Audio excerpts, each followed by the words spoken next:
प्रियात्मनैवाहं रमणेन यदा रमा कियत्प्रियं ते वचन् कायाये कामाये कामवानराः आद्यन्तवन्तो भाग्याय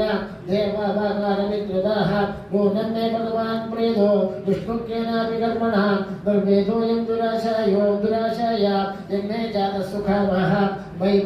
वैवं शिवर्धनभाग्याय क्लेशानुर्वेदहेतवः येनानुबन्धन्निर्हृत्य पुरुषस्य पृच्छति तेनोपकृतमादाय शिरसा ग्राम्यसङ्गताः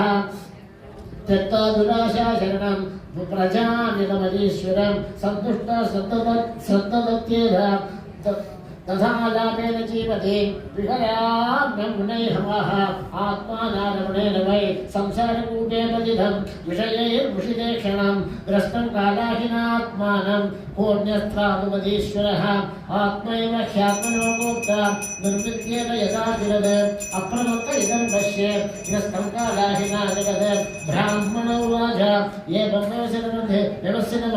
दुराशां कान्तदर्शजां चित्तो वशमवास्ताय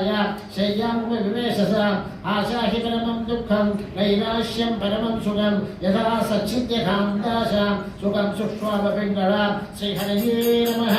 आशा हि परमं दुःखं नैराश्यं परमं सुखं यथा सच्चिद्यकान्ताशा सुखं सुक्षेमपिङ्गला श्रीहरये नमः सर्वत्र गोविन्दनामसङ्कीर्तनम्